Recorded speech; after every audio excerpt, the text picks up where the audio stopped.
Uh, my job is to try to make a confusing system simpler for you, and I hope I can do that, but it's not likely, because we live in a country that has dealt with the healthcare system for a long, long time, and with the advent of the Affordable Care Act, otherwise known as Obamacare, anybody that's in the healthcare field is wondering yet still today, what does it really mean and how does it impact us? So bear with me. We're going to go through these slides, not very quickly, but we'll go through them to leave enough time at the end to have you ask questions. The committee has asked me to ask you to hold your questions until I get done, but if you really have a need to ask a question, I think, Dick, that's probably going to be okay. We'd rather have people wait. Yeah. Is that right? Write it on a card. Write it on a card. And Bert's going to be our I am told that you've all agreed not to throw anything at the speaker, number one. Number two, I am going to be moving around, so if you have an inclination to try to throw something, I'm going to bob and weave very quickly as best I can.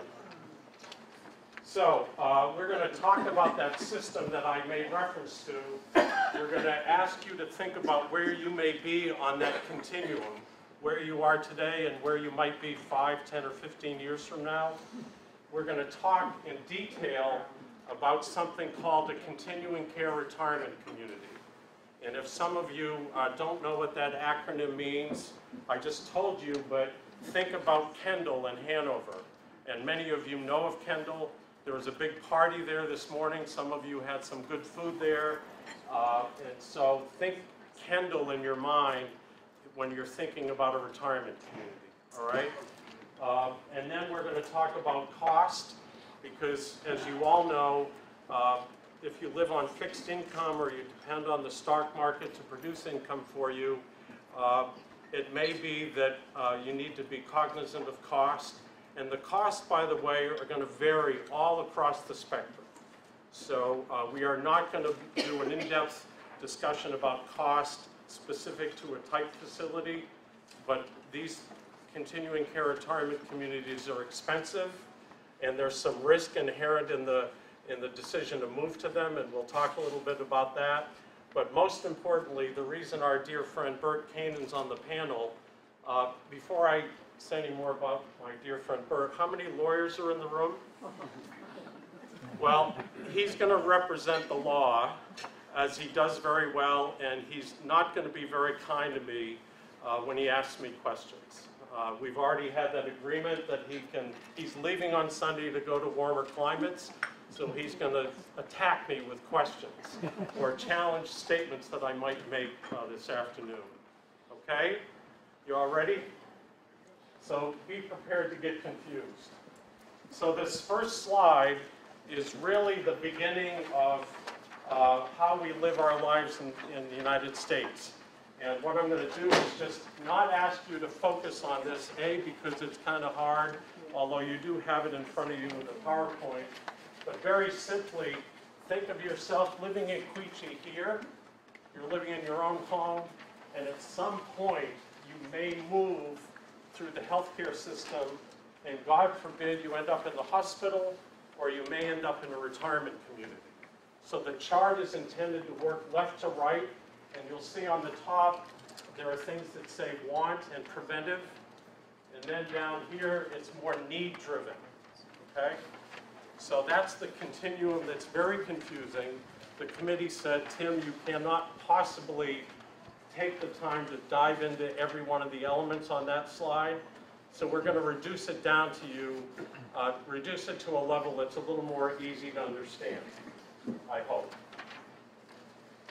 The good news for all of the consumers throughout the country as they anticipate or plan their move to a retirement community is that every legislature across the country, and it is based on unique jurisdictional control, has a regulatory environment in place. And my experience over 35 years tells me that there's not one regulation that fits all 50 states, but I can assure you that every state in this country regulates nursing homes, and that's the Health and Human Services section of the healthcare system. Most every state, not all, but most every state in the context of a retirement community, however you define it, probably regulates it through a Department of Insurance system. Because in the final analysis, when you're prepared to pay an occupancy fee or entrance fee, legislatures have decided and revenue departments have decided you're effectively buying an insurance product from the developer or the provider. So the fact is, most jurisdictions say, you're buying insurance and we're going to regulate it. And then finally, out of 1,900 retirement communities across the country, 1,500 or so are nonprofit. I've been working in nonprofits my whole career, and the good news about the nonprofit industry is it's regulated and overseen by the Attorney General in each jurisdiction. So simply put, in my experience, moving into a retirement community, you have 3 levels of protection. One is by the Department of Insurance, if indeed you're writing a check to pay an entrance fee. Number 2, if you move on that continuum that I just alluded to and end up in things called assisted living or nursing care, that typically falls under the heading of Health and Human Services. And then finally, and most importantly, for any nonprofit retirement community that's a 501c3 under the code, it typically is overseen by the Attorney General in each state. Okay? A lot of protection. We did give you references for New Hampshire and Vermont, but I'm sure you all have advisors and family members that can drill down on any of this if you want to. So remember I said at the beginning that big chart that you saw has multiple elements to the long-term care system. We're going to talk about 6 of them. Not 16 of them, but 6. And these are the 6 we're going to talk about because they're the most recognizable, but they also represent the history in the United States about caring for people that have quote-unquote aged in place. So we're going to go through 6 community definitions, and hopefully the grid will become easier. And this is what it's going to look like. Remember the first one? So we've sort of eliminated a lot of things, and we're going to talk about these elements of the long-term care continuum. Most of it, and you'll see in a few minutes, we're going to really focus on this thing called CCRC. So active adult communities really have emerged on the landscape for people 55 and older.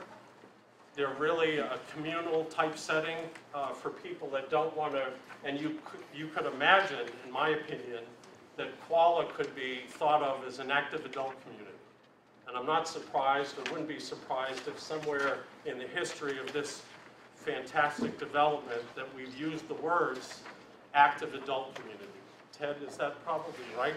Probably so. Yeah, but this is more intentional. This is where a community or a developer or an organization says we're going to build intentionally a community geared for people at 55 years and up, and we're going to put it on one campus, and we're going to offer an array of services.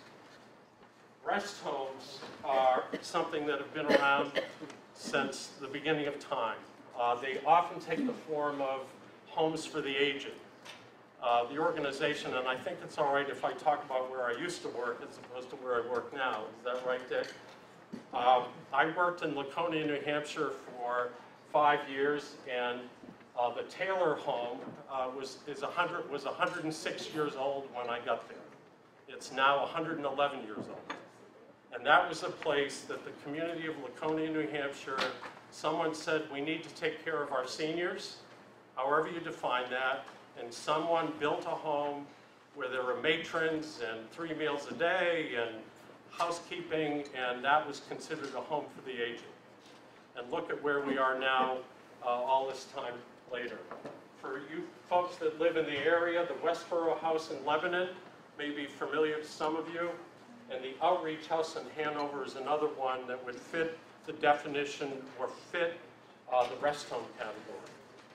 Very small. My grandmother lived in a place called St. Mark's Home in Augusta, Maine, and the church built a little place, had 5 rooms, and it was for seniors that couldn't live alone anymore. So they're all over the country, and they're really the forerunner to everything we're talking about today. So now it's going to get a little more complicated, and these terms may be familiar to some of them. The first one is assisted living communities. So remember that chart where you live at home, but you may need something more than, you don't want to live at home anymore, but you don't want to spend a lot of money to live in a full-blown community. You may move to what's called an assisted living community. 3 squares a day typically, some personal care and housekeeping. They can be very purpose-built. One of the largest organizations in the United States is Sunrise Assisted Living. I don't know if that name rings a bell to some of you, but standalone assisted living communities, terrace communities. There's one in Woodstock, and there are 7 or 8 others in the Upper Valley. Nothing more than assisted living.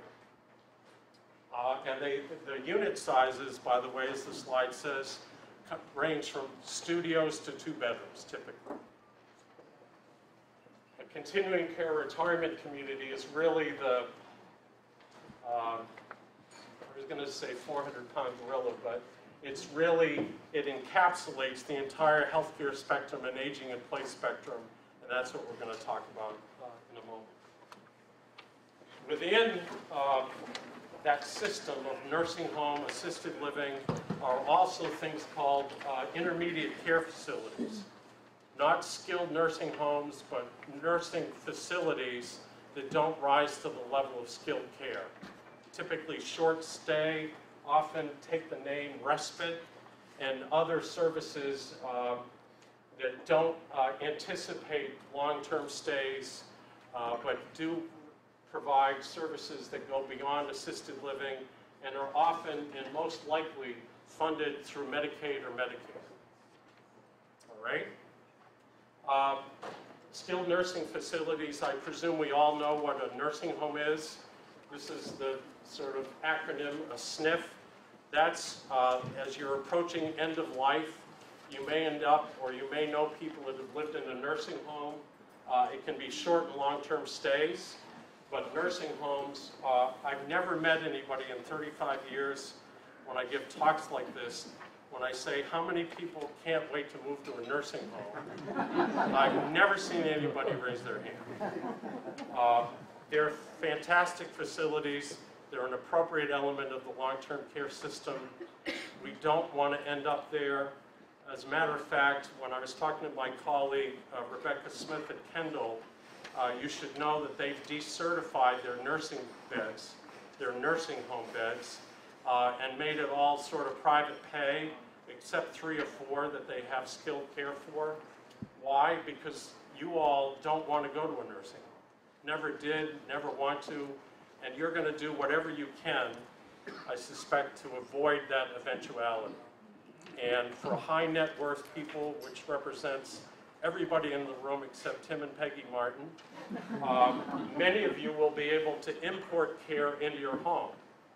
And you say, you know what, I'm going to stay home until I die, and you bring in services that look like 24-hour health care, meals, etc., because you just don't like the stereotyping or the imagery associated with nursing homes. My mother died in one, and I'm very proud to say that the provider did a fantastic job, but they're just not a place that you really want to see yourself in. But I dare say you probably can't avoid it unless you've got other ways to deal with that eventuality. Okay, I'm going to take a sip of water. So in this thing called, remember, think Kendall just for, and I'm not promoting Kendall committee members wherever you are. I don't work at Kendall, and I don't even know why I would be promoting Kendall, because that's counterintuitive to me, but that's another issue. And continuing care retirement communities are all over the country. And they started a long time ago when nursing home developers realized that people want more than just that nursing home piece, that there's a whole spectrum of needs as people age in place. And so when I was in Massachusetts for 28 years, the biggest developer of continuing care retirement communities were nursing home developers. That said, wait a minute, if I get folks at the end of life, maybe I should try to figure out how to get them as they're wanting to downsize and leave their own home. So they started building campuses that have the elements that I've articulated on that slide. The big difference that we'll talk about probably in the Q&A hovers around the term life care. And we're going to get to that, I know, because I think counsel for the defense is going to ask about life care. But most of these continuing care retirement communities can often be described as life care communities. But remember 2005, 6, and 7 when the economy started to waffle a little bit, and then in 2008 it really took a hit. Some of you may have experienced some of that pain. I know we did. What happened is all of the developers for CCRCs decided to change the model. So the entrance fees that many of you have heard about started to become very elastic and be very flexible in how you pay or get into a retirement community. And we'll talk about those contract differences. The pendulum has swung so far in another direction that many of these communities you can actually just rent the unit that you want to move into. You don't have to pay a large entrance fee, you just rent the 1,400 square foot townhouse and not buy into the rest of the services. Still very complicated, I'm sorry to say. So my wife, who's in the audience, said, this is silly to put these drill things up. I thought they were kind of cute, sort of, but Peggy said you shouldn't put the drills, and I'm not going to tell you which one's Peggy. But so nonetheless, we're going to sort of deep dive into three elements of a retirement community. I've talked to them a little bit, but I'm going to expand on it. In the independent living unit component, it's like living in a condo in Queechee. It ranges in size from 800 square feet to 2,500 square feet, or maybe even larger. You pay an entrance fee, you move in, and you do whatever the heck you want. You can fix the unit up the way you want. You can transform it into, take a 3-bedroom and turn it into a 2-bedroom. And the nonprofit provider generally says, it's your home, do whatever you want, but give it back to me when you leave in the condition in which you bought it. Okay? So, and the activities, again, very similar. I was talking to a former chairman of the board here. I believe that much of what we're talking about today is it reminds me of living at Queechee. Homes, services, activities, etc. And so when you're living in the independent living component, you just join all the activities.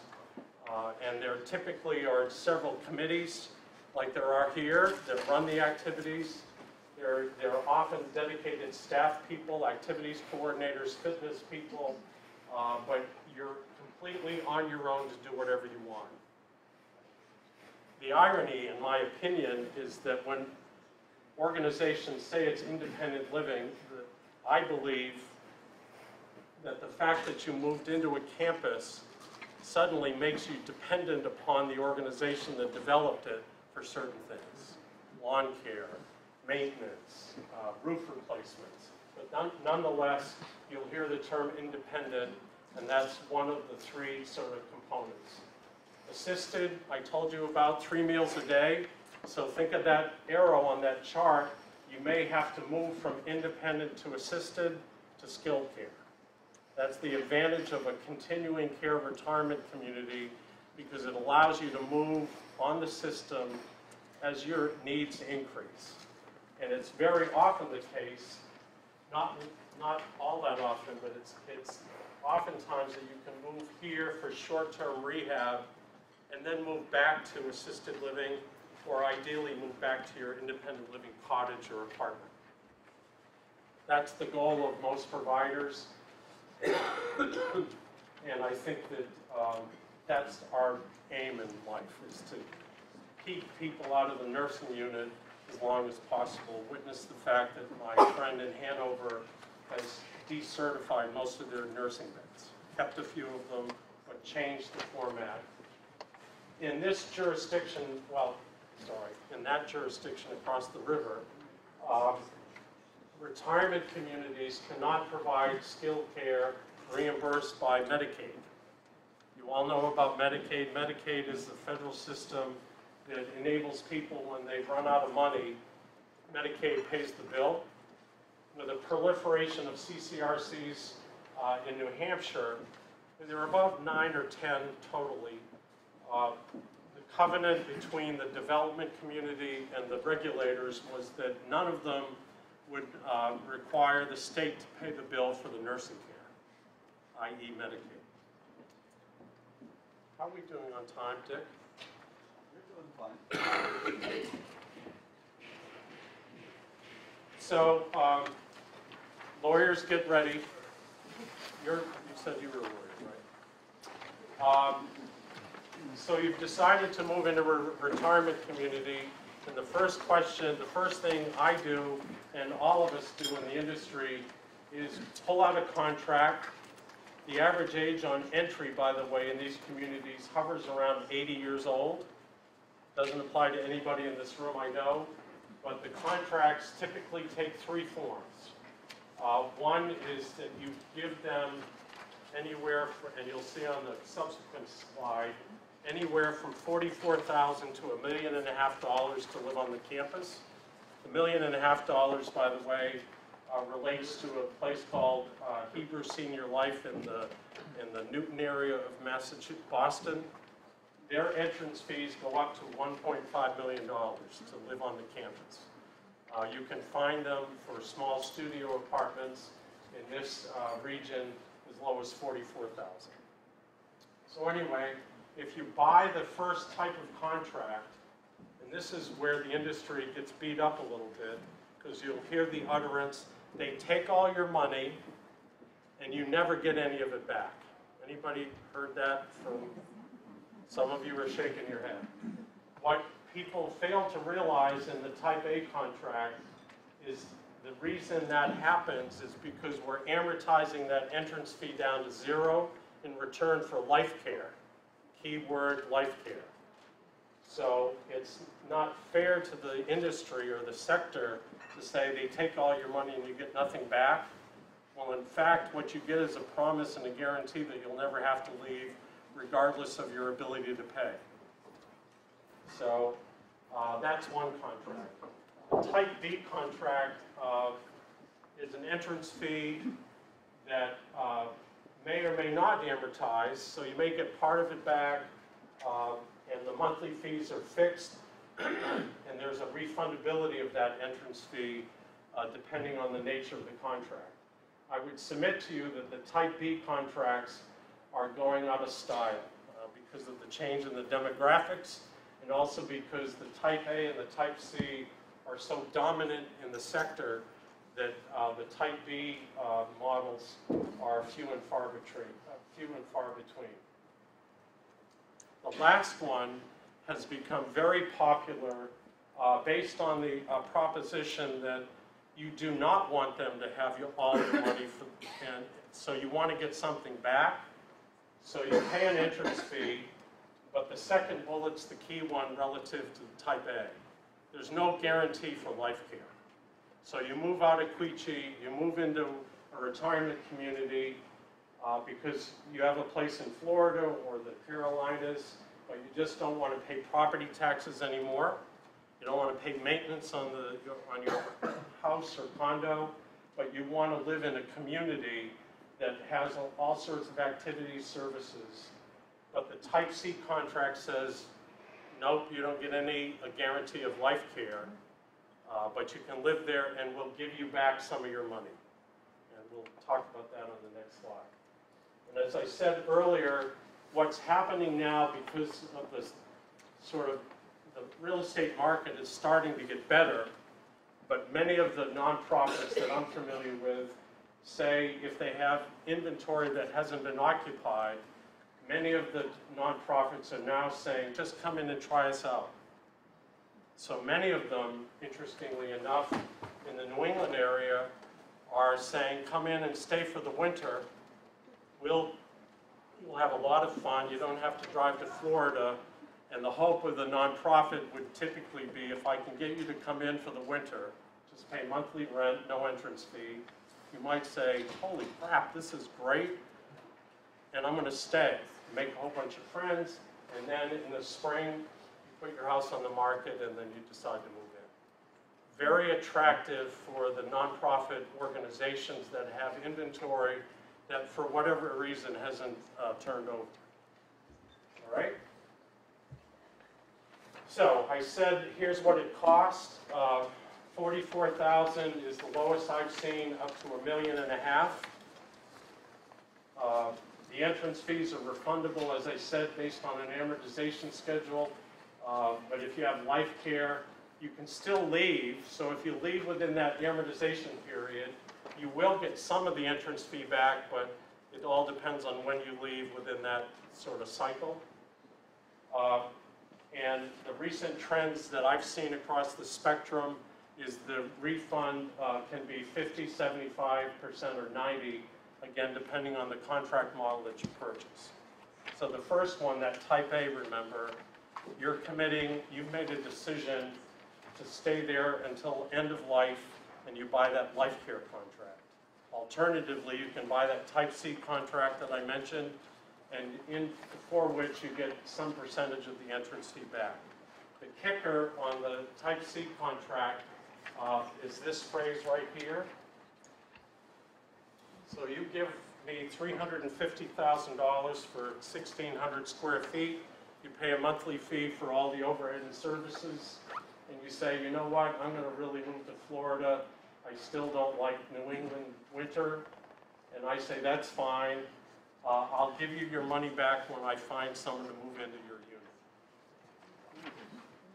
And then my phone starts ringing because you and your kids say, hey Tim, how come you haven't sold the unit yet? And I say, well, I don't have anybody to buy it, and my experience in Milton, Mass was that I was actually accused of trying to sell other units, but not their unit.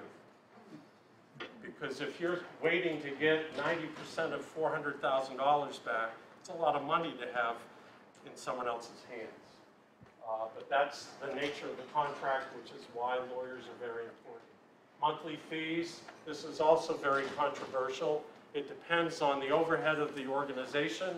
It depends on the range of services that are provided. But typically they range from $1,500 to $5,000 a month. It's counterintuitive to any business to say, we will guarantee you that the fees won't go up more than 2% every year. When we were developing this program and talking about it, I said, wish that the Quala board would guarantee me that the fees, the dues would not go up more than 2% a year. I don't know if any of the officers are here from the club, but if you can make that promise to me, then I'll take it in a heartbeat. But you can imagine, once you're into the community and you're calculating your living expenses and you say, why are you raising my monthly fee? Well, the answer is health insurance for the employees, cost of living for food, for the dietary department, capital expenses for the plant. So it's unlikely, although it's politically preferable, to say we will never raise your monthly fee more than 2%. My experience tells me, however, because nonprofits like the club are made up of people from within the community, and everybody knows who's on the board. So if you try to raise the fees more than the cost of living adjustment, board members get phone calls. And they say to Bert Kanan, what the heck are you doing? You just raised the monthly fee on my mother by 5%, and the COLA is only 2%. Or the resident will say, as they have to me over the years, gee, Mr. Martin, my Social Security check went up 1.5%, and you just raised the fees 2.5%. That's not fair. And that's a conversation that happens regularly, but it happens. So it's unlikely that they will hardly ever cap the increase, but as a matter of fairness and good fiduciary responsibility and marketing, because what you can imagine is if the nonprofit board just raises the fees 5% a year against the 2.5% COLA adjustment, the talk in the community is going to be, gee, you can move into that place, but once you get in, and I think Bert actually asked me this, you can raise my fees as much as you want whenever you want. And the answer is, yeah, but we're not as dumb as you think, because it's not good public relations and marketing to do that to people who are on fixed income and trust in the nonprofit organization. The committee, when we met, was it yesterday or the day before, we're very intrigued with this late slide that I put in, because this is one of the trends in the country that you'll start hearing about a lot. And it's rooted in the philosophy that I want to stay in my home as long as possible. I never want to move it, right? And everybody sort of believed that that's what we'd like to do in an ideal world. So what's happening most notably in Nashua, New Hampshire, at the Hunt community, is that they're offering you the option, and the place I used to work in Laconia did it as well. You're going to start seeing retirement communities say to you, if you don't want to move, that's fine. Give us 25% is usually the number of the current entrance fee, and we'll qualify you to move when you need to move. Because the other thing that I haven't touched on, and I should have, and I apologize, is there's an economic qualification to live in the community. It costs a lot of money to live, both in terms of entrance fee and monthly fee, but there's also a clinical qualification. Are they healthy enough to live independently? Because what we don't want to do is move folks in that immediately need nursing care. That's not fair to you, and it's not fair to the organization. So the Hunt program and the one in Taylor, the scenario goes like this. I don't want to move, I don't want to move, I don't want to move, but I know someday I'm going to have to move. So I'll give you 25% of the entrance fee based on a unit type, maybe $100,000, and you'll clinically qualify. Here's the important distinction.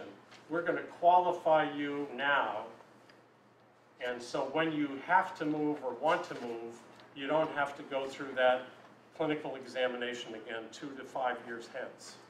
It's a very important option, and so you're buying a life insurance policy, but you get to stay at home. The risk calculation is obvious. Why do I want to give them $100,000 and live in my own home? That's counterintuitive, but not if you think about the healthcare qualification.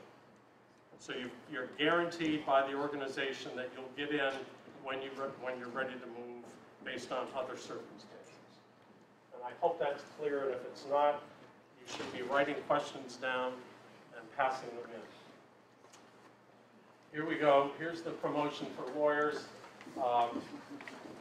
Every nonprofit organization should say to you or your family members, have your lawyer look at the documents. It's a very important contract for the following reason. I don't know of the 1,900 communities across the country, and I'm sure there are more, I don't know any of them that give you an equity position in the acquisition of the unit. What does that mean? It means you're an unsecured creditor behind the bank. So you're telling me, Tim, that I'm going to give you $400,000, I'm going to have a life care contract, but I have no position if the thing goes under.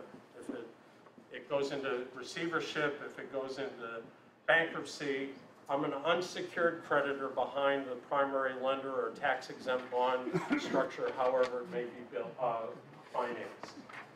So have your lawyer look at that question. It scares a lot of people away, or it makes them grumpy. I'm giving you all this money, and it's all at risk, right? But that's the way most of it works. You're unsecured, you're behind the bank, typically.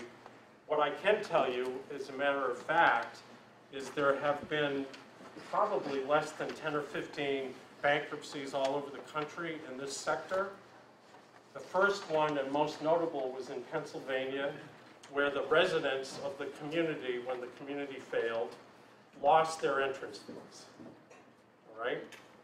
That's not good for the sector, it's not good for the nonprofit, and it's certainly not good for the residents. And my most recent experience, not here, but in my prior organization, we had some workout conversations with the bank. Does anybody know what workout conversations with banks mean? It's not good. It means that there's some trouble sort of underlying the organization. And I'm happy to say I helped fix it, but the conversation with the bank at that juncture was, we don't want to be the lead story on WMUR if we take the thing over. Read between the lines. You've got Health and Human Services that regulates the nursing home piece. You've got a community of 450 people, which is what I ran, all of whom are intelligent, retired business folk, and have kids or have friends that have lawyers. And you have the Attorney General all asking the lender, the bank, what the heck are you doing to all these people?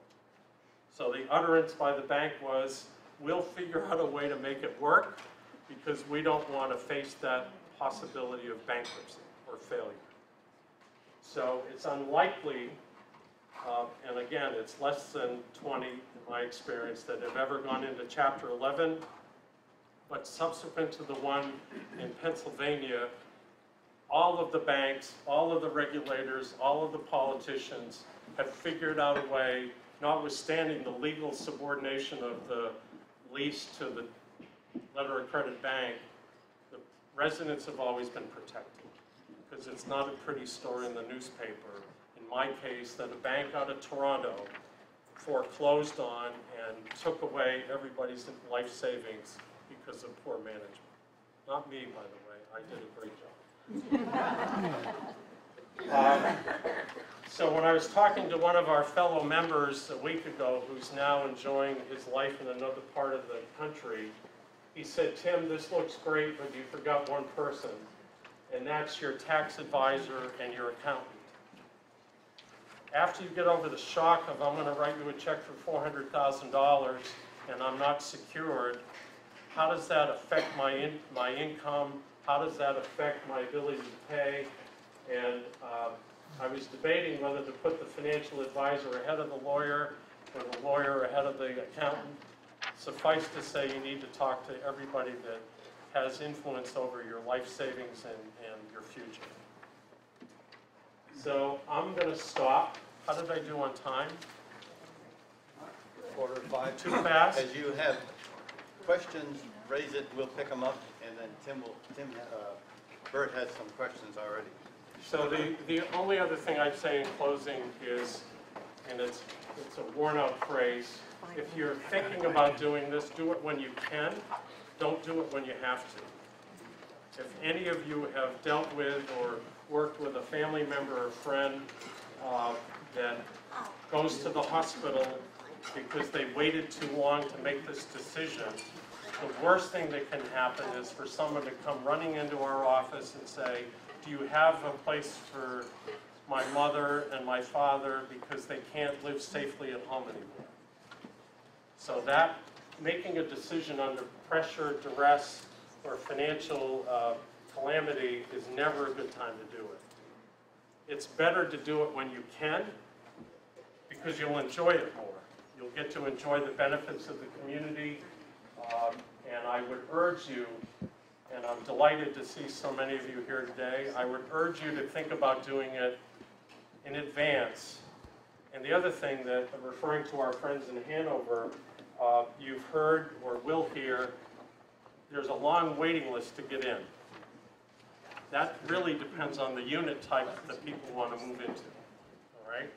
So there may be a long waiting list, but they all want the 2,100 square foot unit, So that's a little bit of a conundrum, that there's a waiting list and there's sometimes vacancies.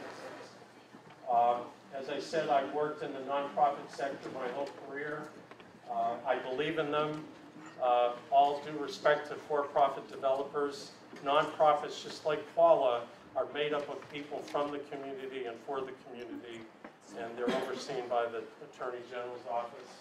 We've given you 2 links. Dick relies a lot, I think, don't you, Dick, on this one? Right. This is the national association that I've been involved in my whole career. So both of those are good places to start, and I thank you very much.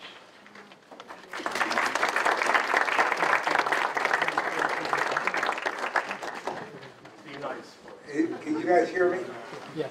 I think Tim did a great job, and he obviously spent a lot of time putting this outline together. Maybe you can applaud one more time for him. Yeah. I'm going to try and clarify a couple of these things. It's hard for Tim to have covered all of it in 35 or 45 minutes. Don't run away. I'm not. The first question, Tim, for you is, how does long-term care insurance play into this? Can I just give you my long-term care policy and you'll take care of me? Yeah, long-term care insurance policies are terrific. Make sure you read the details of what it pays and what it doesn't pay. It typically is applicable to the assisted living and the healthcare component of the retirement community. So that the daily, there's but it also applies, and I'm going to hit the delete button. Many long-term care insurance policies were originally intended to be gap fillers for assisted living and nursing care. But as the products have evolved, and I know for a fact there are fewer companies writing those policies, but the ones that remain also provide what's called a home care benefit. So very important, remember that whole stay at home as long as you can and then move. So long-term care insurance policies are terrific because if you're doing rehab at home after a hip and Medicare pays 100 days of rehabilitation but you need more, the long-term care insurance policy oftentimes and does pay for supplemental services at home. But specific to the question, thus they're also transferable to the communities that we've been talking about. Can you put up slide 10 for me? I feel like I'm being deposed by counsel. Thank you. I guess the first point, as I understand it, in order to go into the independent living aspect of the CCRC, I have to meet some standards of physical and mental health. Be nice. Yeah, and there's any nurses in the room? Raise your hand if you dare. So think about this as a business. Profit and loss, surplus cash. There's a huge debate, and I don't know if it's ethical, but yeah, we need to make sure you have enough money, right? Big entrance fee, big monthly fee. But, so that's the due diligence on the financing side. The real dilemma comes on the healthcare side. Is there any evidence of dementia? Can they ambulate? What's their sort of long-term healthcare picture look like? And I think the tension comes, the ethical dilemma is, do I want Mr. and Mrs. Kanan to live, well, for sure you, Ann, but I'm not sure about him. And is it the right thing for them clinically? Because if we know they're moving down that spectrum and need a lot of health care soon, is it fair to move them in with that information readily available? So I think the short answer is we look at both, but we want to make sure it's the right fit regardless.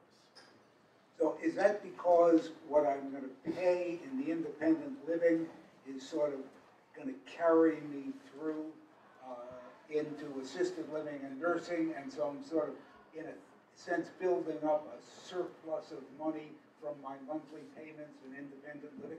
Yes, I think that's exactly right. It's sort of like the meal plan at Queechee. we hope you don't come and eat dinner here. We want you to pay for the fee, but please don't come eat. And it's a good profit and loss scenario. Or at the club I used to be a member of, Peggy will remember this, the membership, I don't think it is Tim Lewis in the room, the members would come to the kitchen and say, I want 10 steaks because I haven't fulfilled my obligation under the meal plan. How did I get from here? Want me to ask the next question? No, I know, I want to answer.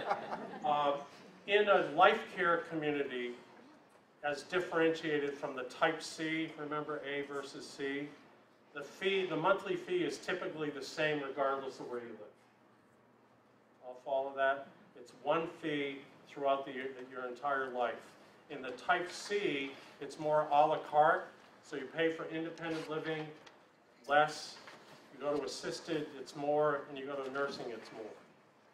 So yeah, I don't know if I answered it, it was too bad if I didn't. Well, we'll get you. I'm sure. Is there anything that would prevent me from starting out in assisted living? No. No? Most of the CCRCs will accept people into assisted living directly without going through the independent living aspect first? There's a prohibition in New Hampshire that you have to be able to live independently for 90 days before you can move right into assisted living. So each community looks at that differently, but you can move right into the middle of the three pieces. Let's take a look at slide 12, can we? I think that'll... Yep. And just picking up on a point you already made, but when I write this check, you've been using the example of $400,000. Yep. Whatever it is, when I write the $400,000 check, where does that money go? It depends on how old the organization is, and it depends on the financing. Many places just put it in an escrow account. In New Hampshire, you should be happy to know that the Department of Insurance, remember, it regulates that $400,000. The New Hampshire Department of Insurance requires the nonprofit to have a liquid reserve requirement. It's calculated and formulated by bureaucrats. And we have to have on our balance sheet an aggregate sum of money equal to a certain amount of refunds that might happen. But typically it goes in the nonprofit. Oftentimes it goes directly to the bank to pay down the debt. But the requirement for the nonprofit is always to have enough liquid reserve available for people that move out. And the formula does not anticipate the apocalypse. So it's not likely that 100 people would move out at the same time. Goes to the bank.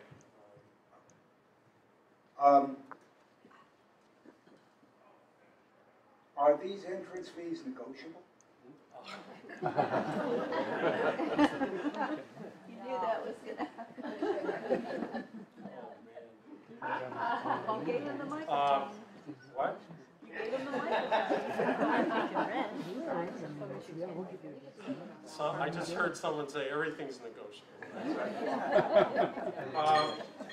They shouldn't be negotiable because the integrity of the whole construct falls apart. But I'm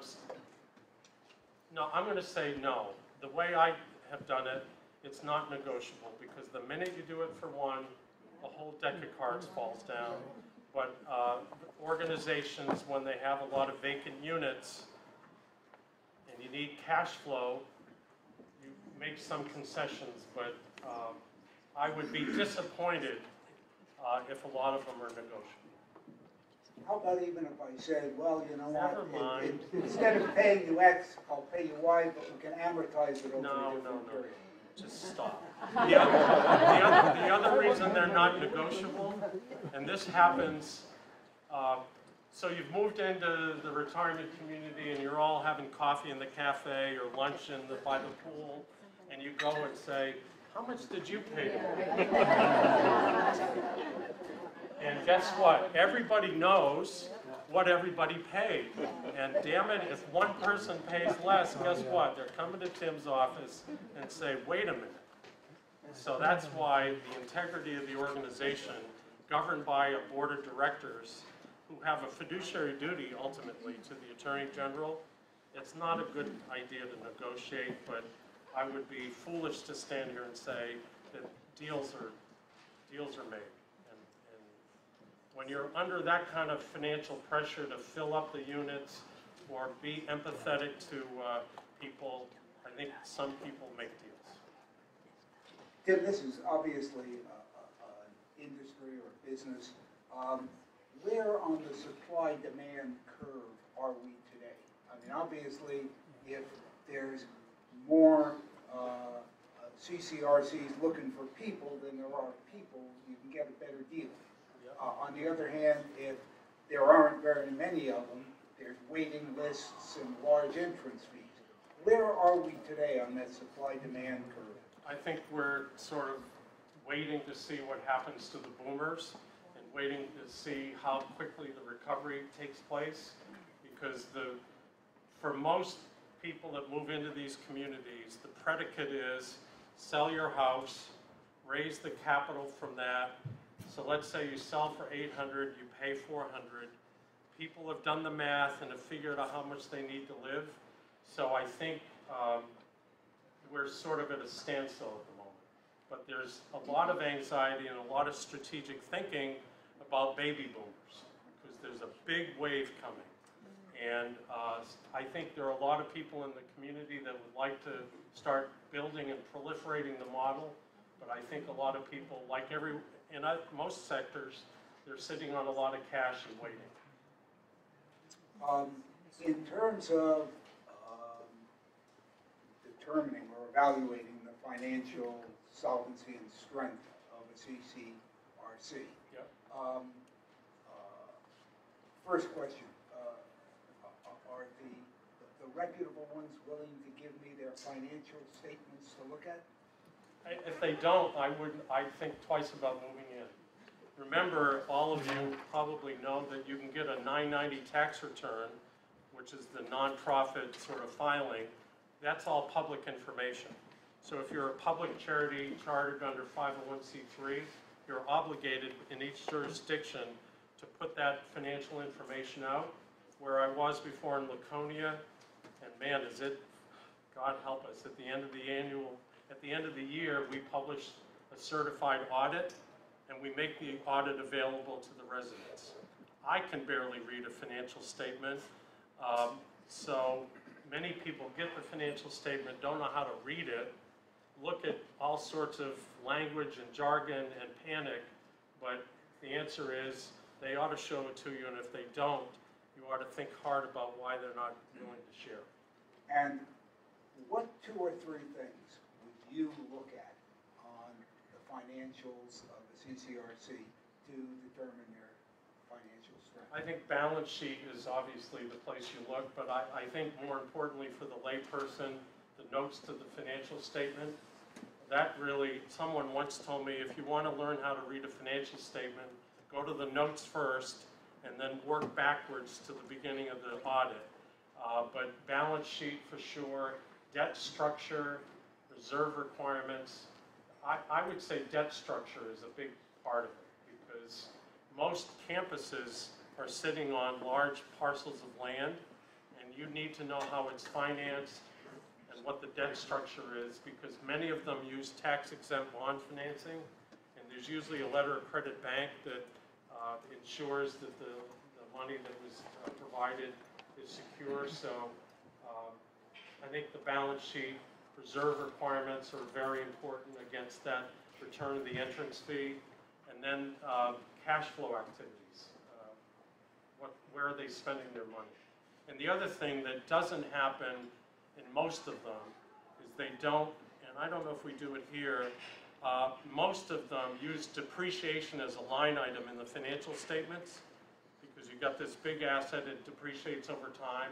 Most of them do not fund replacement reserve items out of operating cash. So the monthly fee you pay generally does not provide for funding what we call a replacement reserve account. So you build this fantastic campus, and then it starts to age in place, the buildings and the streets and the roadways. And so that would be a question, how do you fund capital improvements? Here, we all know how that happens, right? And it's not dissimilar in a retirement community. Do they have the depth of finances to make sure that my roof that's now 25 years is starting to leak? Do they have enough money to fix it? I have an audience, These are all from you? well, no, the good ones are from the audience. I have an audience question here. Is any part of either the entrance fee or the monthly fees tax deductible as medical expenses? Remember the last slide, talk to your accountant? No, I don't think any nonprofit, that sentence wasn't right, okay? I don't think any nonprofit, no.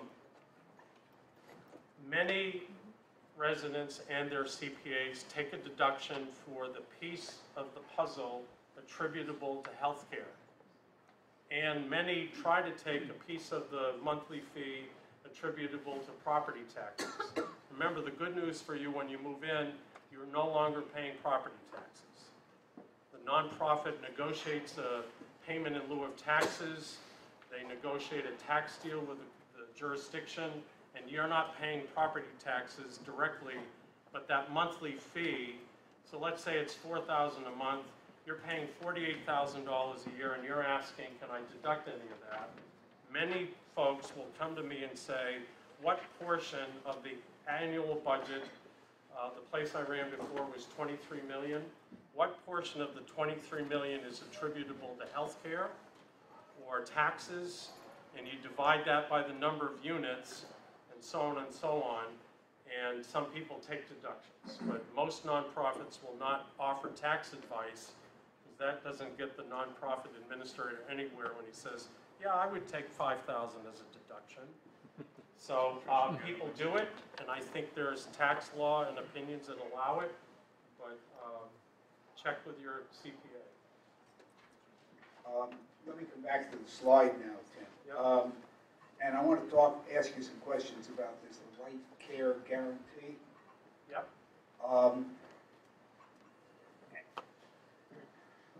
I come in and I give you an entrance fee, The 400,000. 400,000.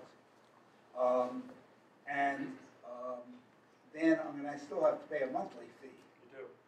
And let's pick a number. Let's assume that's $3,000 a month. It needs to be higher. Okay, I can pay a lot of money. let's make it 5,000. Thank you very much. So now,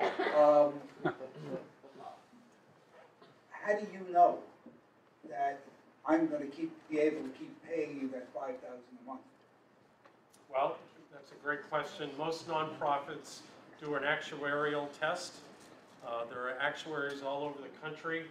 And so we look at Bert Kanan, and he tells us how old he is. We look at his investments and his net worth, and we call up our actuary, or the actuary has given us software. We punch it all in a computer, and it projects how long you're going to live. And in your case, Ann, where's Ann? I'll talk to you later. We got the results back. The actuary will tell us expected life expectancy, and we compare it to the finances that you provided us, and we have an inclination as to what's going to happen. And that actuarial software will tell us when you might run out of money, and we rely on that. The problem, and I think I shared it with the committee, we take such good care of people, they live longer than the actuary thinks they're going to live. And maybe underlying this question, or it may be another question, is what if I run out of money? That life care guarantee is real. There's usually a benevolent fund or reserves that anticipate that possibility, and they fund it out of reserves. So you never have to. Well, I guess I'd want to use your word, drill down a little further. Okay. when I come in, I have to give you a financial statement. You do. I write the $400,000 check, I'm gonna pay you $5,000 a month, and I give you a financial statement that says I've got a net worth of $10 million. And that ought to cover me. But now what if I decide that I'm gonna pay college tuition for all my grandchildren and great-grandchildren, and I run out of money because I didn't keep that $10 million in the bank, I used it for gifts or whatever I used it for. Most nonprofits should have in their contract that the provider reserves the right to regularly look at your financials. We do the due diligence in the front end. We don't typically do due diligence along that life expectancy. Most contracts should have language in it that say, we reserve the right to ask for financials whenever we feel like it. It's better language than that for sure, but I think what happens is, and it's happened to me in my career, exactly that. They came in with $4 million, 10 years into their life, they've run out of money, and because they have to come to us and a committee and say, Mr. Martin, I can't pay the monthly fee anymore, and we go, geez, you had $10 million, what happened? If we determine that you've given your money away, we may say, you're not going to get free life care for the rest of your tenancy. Boy, that's a tough one. It's ugly. It doesn't happen very often, but what does happen is I just bought my son a car because my son's car died, and so over time there's a little bit of erosion of that portfolio or net worth, and generally speaking doesn't happen often, but we reserve the right to say sorry, and at that juncture, depending on age, that's when the kids, we hope, right, will come and help mom and dad pay the bill. Because otherwise, guess where you're going to live?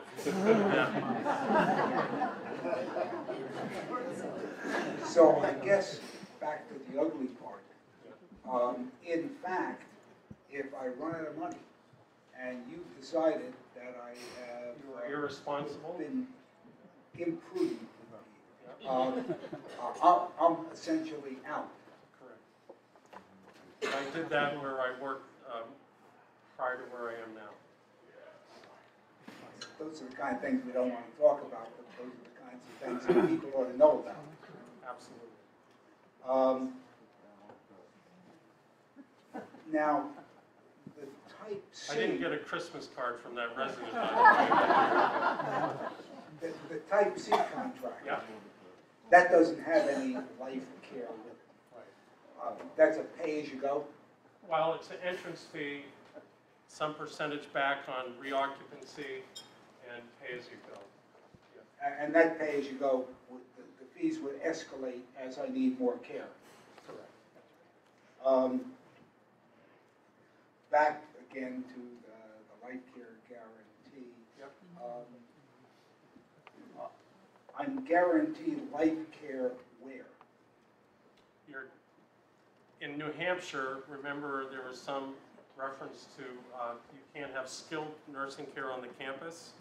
If your care needs exceed the capability of the provider, and it's very different from one state to the other, we will guarantee and pay, and people familiar with Genesis, the nursing home in the area? If you had to leave our community because your needs exceeded our capability, in the life care contract, we would negotiate with Genesis the payment, the differential between what I've taken for money and the actual cost of that care in another provider set. But if I wanted to go someplace nicer, Then we'll have to talk. that means I'm on my own. No, I'll give you X, and you want to pay the difference, then call your son.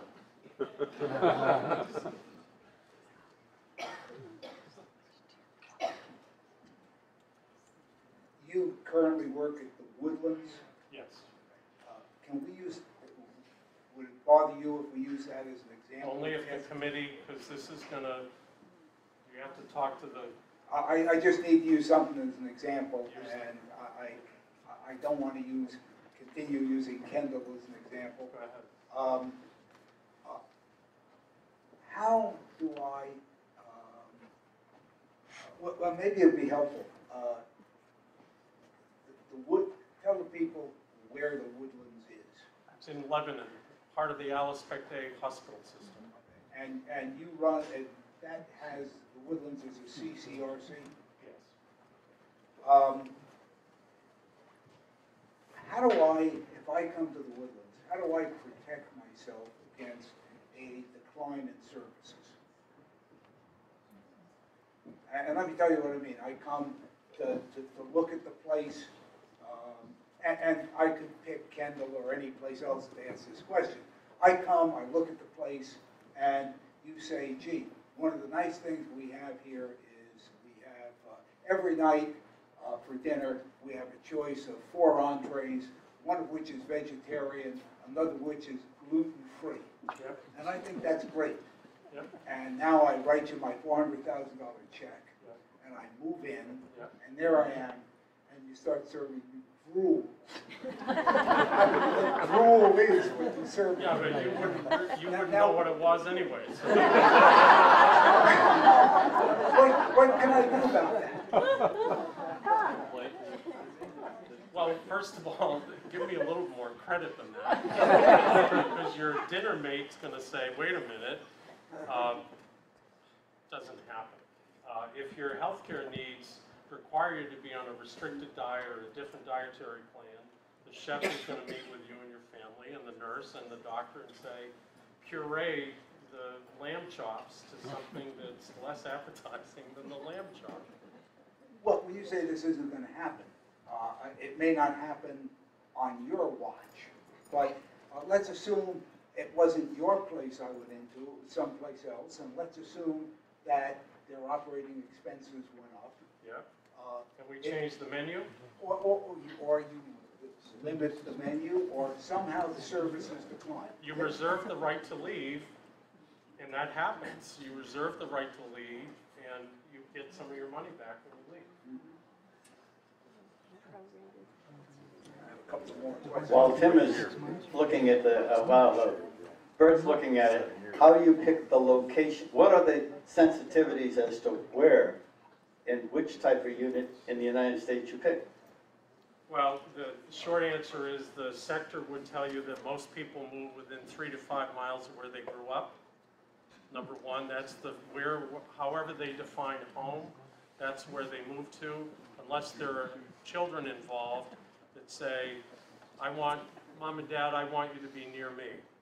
The best example is a gentleman in our facility at 93 just moved to Davis, California a month ago because he'd gotten to the point where the kids are 3,000 miles away and the kids are saying, gee, it's hard to keep an eye on Dad from the West Coast and he's in Lebanon, and he moved to Davis, California.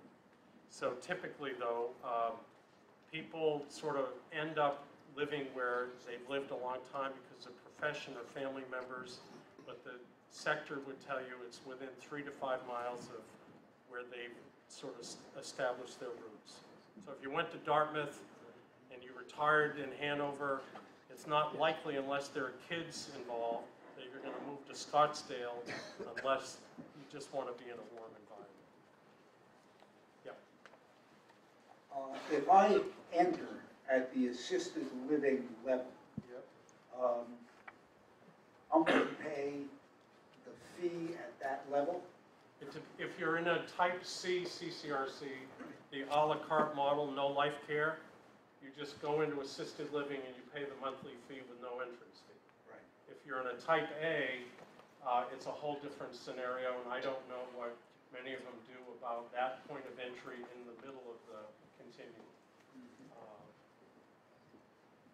Well, in fact, in a type A, where you have the life care contract, unless the place was in financial difficulty, that is, that they had a lot of vacancies, Right. they probably wouldn't want anybody coming in directly to assisted living because they're making their money on the independent living. That's right, and I don't think the consumer would say, I'm going to give you $400,000 even though I'm not going to enjoy the benefit in an independent component of the campus. So I think in that scenario, most people would not pay the entrance fee. They may go to a terrace community and just live in a standalone assisted living facility. I think if you can't benefit from all three elements of the retirement community, why then would you pay the entrance fee? You would find an alternative environment. Now, if I wanted to come into the Woodlands. Yep. And come into the independent living aspect of it, start out in independent living. Yep. And I want to go to Florida for 6 months each year. Yep. What kind of deal are you going to give me on fees? He's baiting me, isn't he, Pat? What kind of deal? We would reduce your monthly fee by the equivalent amount of the food cost related to the occupancy. Because I can't shut off certain lights in the building. I mean, the fee is predicated on fixed direct and indirect expenses. The variable, for the most part, is the food. So you're not going to be eating the gruel or whatever you call it. So we would probably deduct the amount for food and say you got to pay for the lights. It's your choice to move to Florida. You got to still have this carry the over. If I move in. Then we have parties in his units. Well, or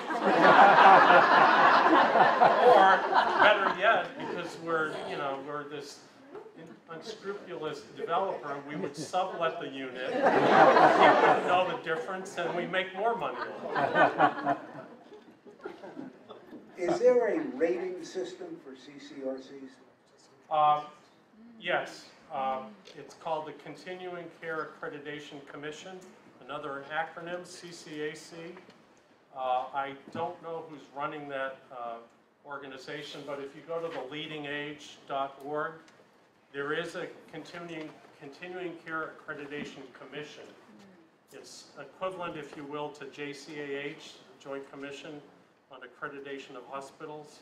The industry has decided to well, we've imposed it on ourselves to say, we want you to live in a 5-star, and so there is a commission that evaluates. If I move in with my wife, Is that okay, Ann? and shortly after moving in, they discover that I'm incoherent. Do you watch Criminal Minds? He even had his eye, he said, I discovered. I would then presumably go into some form of either assisted living or intermediate care. Yep. What happens with my wife, and what happens with the fee? So let me understand the question. You and Ann move in, and you or she One of us needs a different level of care than the other. well, in your particular case, she's happy that you've gone down,